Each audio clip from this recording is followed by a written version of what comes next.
Welcome to Anil के classes. Students, chapter accounting for goods and service tax means GST का chapter है। Students, part 1 इसका बन चुका है, पार्ट 2 आज आप देखने जा रहे हैं। ठीक है, पार्ट 1 आप जरूर देखिएगा, फिर इसको देखिएगा, फिर आपको इसका कॉन्सेप्ट समझ में आएगा। ठीक है, तो आज मैं आपको जनरल एंट्री का कॉन्सेप्ट बताने जा रहा हूँ। जीएसटी में जो जनरल एंट्रीज हैं इसमें कैसे एंट्री होती है वो आपको सिखाने जा रहा हूँ। ठीक है, तो देखिए दो केसेस होते हैं, इंट्रा स्टेट सप्लाई होता है और एक इंटर स्टेट सप्लाई होता है। तो आज मैं आपके लिए ये केस लेके चल रहा हूँ, intra state supply of goods and service. ठीक है, इस केस में क्या होता है, इसका मतलब क्या होता है स्टूडेंट्स, जब गुड्स और सर्विस की सप्लाई मतलब जब गुड्स सर्विस का सेल सेम स्टेट में होता है, मतलब सेलर और परचेजर एक ही स्टेट में होते हैं। ठीक है, तो उस केस में हम लोग कैसे एंट्री करते हैं, तो आइए इससे रिलेटेड हम लोग जनरल एंट्री देखते हैं। ठीक है, देखिए वन है फॉर परचेज ऑफ गुड्स।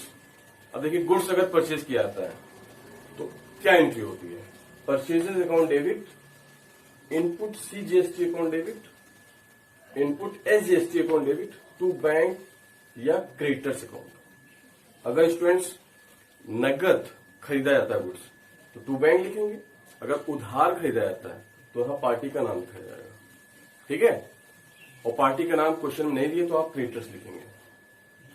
और स्टूडेंट्स इसमें ध्यान दीजिएगा, एसजीएसटी सीजीएसटी का जो भी टैक्स रेट दिया होगा उस रेट के हिसाब से हम लोग टैक्स निकालेंगे और दोनों का अमाउंट सेम होगा क्योंकि दोनों का रेट सेम होगा। ठीक है, तो इन तीनों का अमाउंट का टोटल हम लोग यहां लिख लेंगे, जैसे आप जनरल एंट्री करते हैं बिल्कुल वैसे ही। बस अभी तक आप क्या करते थे, परचेज डेबिट टू बैंक या पार्टी करते थे, ये दोनों आपके लिए नया है। ठीक है ना, तो यहाँ पे टैक्स को भी आपको मेंशन करना है, टैक्स को भी दिखाना है, इसलिए परचेज के साथ ये इनपुट सीजीएसटी इनपुट एसजीएसटी दिखाना पड़ेगा आपको। ठीक है, इसके बाद देखिए students, next entry for purchase returns. अब देखिए हमने गुड्स खरीदा था तो टैक्स लगा था, अगर गुड्स हम वापस कर रहे हैं, भाई हमें 100 यूनिट मंगाया था, 10 यूनिट उसमें डिफेक्टिव निकल गया तो हमने 10 यूनिट रिटर्न किया है।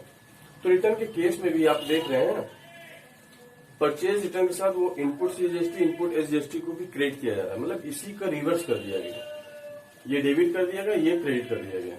ठीक है, क्योंकि रिटर्न हो रहा है।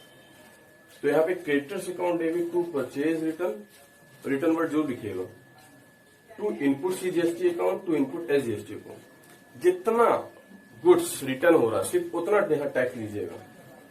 ठीक है, तो इसका मैं न्यूमेरिकल आपको कराऊंगा तो आगे आपको समझ में आएगा। ठीक है, फिलहाल आप देखिए एंट्री कैसे हो रही है। नेक्स्ट है for sale of goods. Purchase का आपने देख लिया, परचेज रिटर्न देख लिया।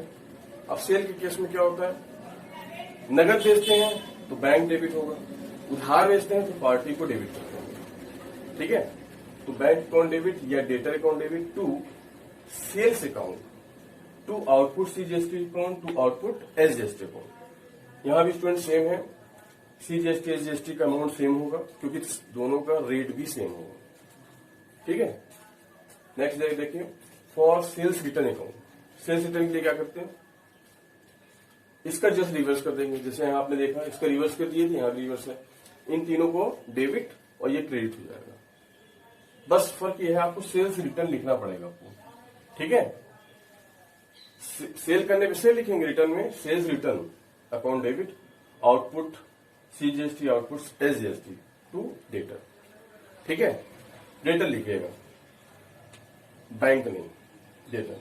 स्टूडेंट्स इसमें ध्यान दीजिए, अगर हम टैक्स पे कर रहे हैं, जीएसटी हम पे कर रहे हैं तो हम लोग इनपुट वर्ड यूज करते हैं। अगर हम टैक्स ले रहे हैं, ठीक है, हमने किसी को, यहां देखिए हमने किसी को गुड सेल किया या सर्विस सेल किया है तो हमें जो पैसा मिलता है उसके लिए हम आउटपुट वर्ड यूज करते हैं, जो टैक्स मिलता है जीएसटी। ठीक है, तो आउटपुट वर्ड यूज करिएगा, अगर हम टैक्स पे कर रहे हैं तो इनपुट वर्ड यूज करिएगा। ठीक है, इसको आप कॉपी करिए, मैं नेक्स्ट एंट्री और बताता हूँ, इसको रब कर दे रहा हूँ, आप जल्दी से इसको नोट करिए।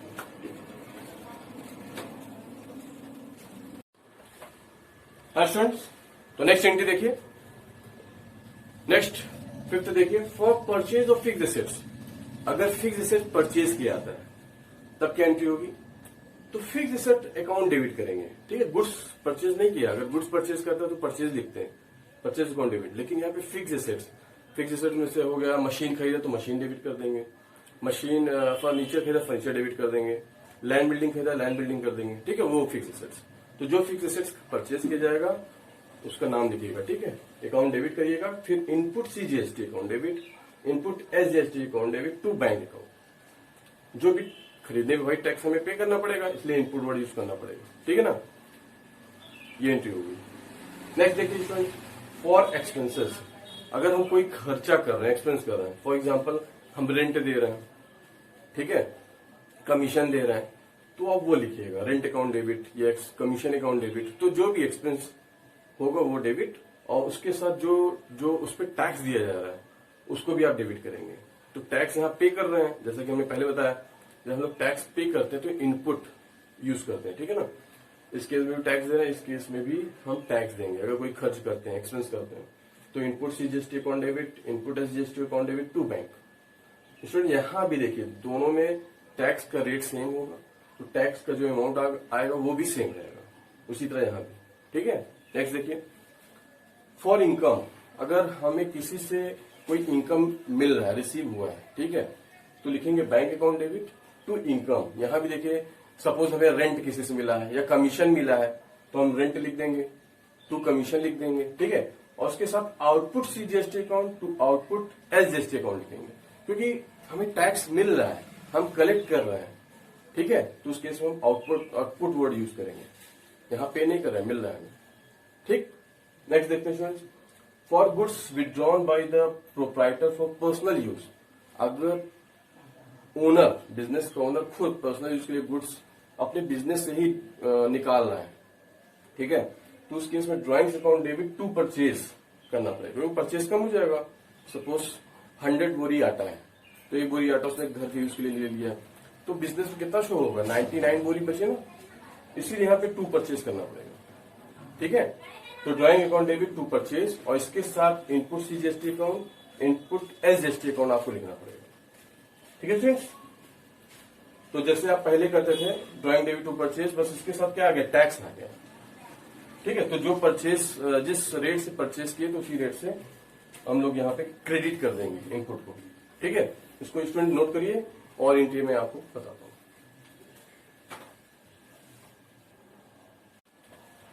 हाँ स्टूडेंट्स, नेक्स्ट देखिए 9 में क्या है, for goods given at free sample या loss of goods by fire और गुड्स स्टोलन। अगर बिजनेसमैन गुड्स फ्री सैंपल के तौर पे देता है तो उससे क्या होगा, परचेज कम हो जाएगा, या बाय चांस आग लग जाती है गुड्स में, ठीक है, तो गुड्स उससे भी कम हो जाएगा, या गुड्स चोरी हो जाता है, उस केस में भी परचेज कम हो जाएगा। तो स्टूडेंट्स तीनों केस में परचेज कम हो जा रहा है, ठीक है। तो ये तीनों इवेंट जरूरी नहीं एक साथ हो, ठीक है, कोई भी एक हो सकता है या 2 या 3, जैसा सिचुएशन वैसे एंट्री करनी है। तो अगर एड में दे रहा है तो एडवर्टीजमेंट अकाउंट डेबिट करिएगा, अगर आग से लॉस होता है तो लॉस बाय फायर लिखिएगा, डेबिट करिएगा, और लॉस बाय थेफ्ट, अगर थेफ्ट से, ठीक है, अगर चोरी हो गई है तो loss by theft account debit करिएगा, और to purchase account, to input CGST account, to input SGST account, ठीक है। तो आपने नोटिस किया होगा जहां जहां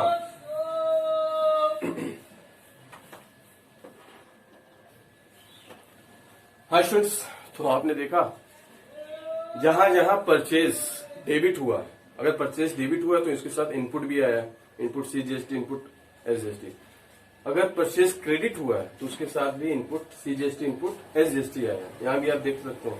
इसी तरह सेल के साथ भी है, अगर सेल्स क्रेडिट हो रहा है तो उसके साथ देखा होगा आपने आउटपुट सीजीएसटी, आउटपुट एसजीएसटी दोनों आए, है ना। ऐसे सेल्स रिटर्न, ऐसी तरह परचेज रिटर्न के साथ भी हुआ। तो स्टूडेंट्स इससे भी आप इस एंट्री को समझ सकते हैं, ठीक है। नेक्स्ट देखते हैं, for setting of input CGST. अब इसमें क्या है स्टूडेंट्स, गवर्नमेंट ने हम लोगों को ये फैसिलिटी दी है कि जो हम लोगों ने टैक्स पे किया है उसको आप सेट ऑफ कर सकते हैं, ठीक है। सेट ऑफ का मतलब क्या है, अगर सपोज परचेज करते समय गुड्स, एक छोटा सा एग्जांपल लेते हैं, 1000 हमने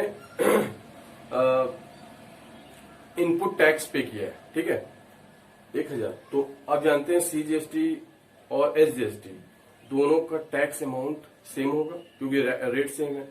तो मान लीजिए सीजीएसटी इनपुट का, ठीक है, हमने 1000 पे किया है, ठीक, और आउटपुट सीजीएसटी जो हमने सेल किया था उसको, उसको खरीदते समय तो हमने 1000 पे किया, बेचते समय हमें 1200 रुपए सीजीएसटी मिला है, ठीक है। तो गवर्नमेंट कहती है आपने 1000 पे कर दिया परचेज करते समय, 1000 को 1200 माइनस करके 200 रुपए आप जमा कर दीजिए। वही स्टूडेंट यहाँ पे आपको सेट ऑफ की फैसिलिटी दी गई, मतलब जो आप जो पेमेंट परचेज करते समय टैक्स दे चुके हैं वो टैक्स आप माइनस कर सकते हैं, ठीक है। तो 1200 टैक्स जो हमें मिला है, ठीक है, उसमें से 1000 माइनस कर देंगे क्योंकि 1000 हम सीजीएसटी दे चुके हैं, 200 रुपए हमें बैंक को देना होगा, गवर्नमेंट को जमा करना होगा मतलब। तो इसीलिए यहाँ पे एंट्री सेटिंग ऑफ का मतलब एडजस्टमेंट करना है हमें, output CGST account debit to input CGST account. CGST का सेट ऑफ सीजीएसटी के साथ ही होगा, इसी तरह आउट इनपुट एसजीएसटी का एसजीएसटी के साथ होगा। तो यहाँ भी वही केस है, 1000 रुपए एडजस्ट कर देंगे क्योंकि 1200 रुपए हमें आउटपुट मिला है, ठीक है, यहाँ भी सेम होगा, यहाँ भी सेम होगा, और 1000 रुपए हमने पे किया है, तो 200 रुपए हमें बस पेमेंट करना होगा, वो यहाँ पे आ गया स्टूडेंट्स। तो 200 रुपए सीजीएसटी का, 200 रुपए एसजीएसटी का, मतलब 400 रुपए हमें पेमेंट करना होगा। ये एंट्री पेमेंट की है, ये गवर्नमेंट को हमें जमा करना होगा। तो ये स्टूडेंट्स फिर सुन लीजिए, इनपुट सीजीएसटी हमने कितना पे किया था खरीदते समय 1200 रुपए, सॉरी 1000 रुपए, ठीक है ना। लेकिन हमने उसी गुड्स को बेचा है तो 1200 रुपए हमें टैक्स मिला है बेचते समय, तो 1200 मिला है तो हमें 1000 ही एडजस्ट करना है, 1000 ही सेट ऑफ कर सकते हैं। तो अभी हमें जो 200 ज्यादा मिला है, 200 हमें गवर्नमेंट दे रहा है, वही 200 यहाँ आएगा स्टूडेंट्स, सीजीएसटी वो 200 हमें देना है। इसी तरह यहाँ पे भी है, एसजीएसटी हमें जो 1200 मिला है उसमें से 1000 रुपए तो एडजस्ट कर लिया है जो हमने पे किया था, लेकिन 1000 हमें 200 रुपए देना होगा, ठीक है, मतलब 400 रुपए हमें गवर्नमेंट देना होगा। इसलिए अगर ये एंट्री नहीं समझ में आ रही तो मैं आपको जब क्वेश्चन कराऊंगा वहां आपको इसका कॉन्सेप्ट क्लियर हो जाएगा, ठीक है, इसके लिए फिक्र मत करिएगा। अच्छा, एक चीज और देखिए स्टूडेंट्स, आप इस एंट्री और इस एंट्री को कंबाइन भी कर सकते हैं, और मैं आपको कंबाइन ही कराऊंगा, ये तो आपको समझाने के लिए हमने अलग अलग यहाँ दिखाया। कंबाइन में क्या होता है, देखिए आउटपुट सीजीएसटी डेबिट है तो यहाँ आउटपुट सीजीएसटी डेबिट कर दिया, यहाँ आउटपुट एसजीएसटी डेबिट है, यहाँ भी डेबिट कर दिया, इनपुट सीजीएसटी क्रेडिट है, इनपुट एसजीएसटी क्रेडिट है, क्रेडिट कर दिया, ठीक है ना।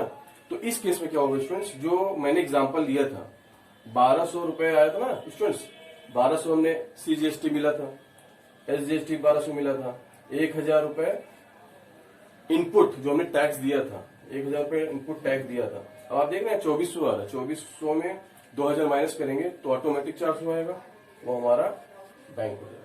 तो ये आपको बेटर लगेगा, इन तीनों टाइम भी बचेगा, आपका जल्दी हो जाएगा।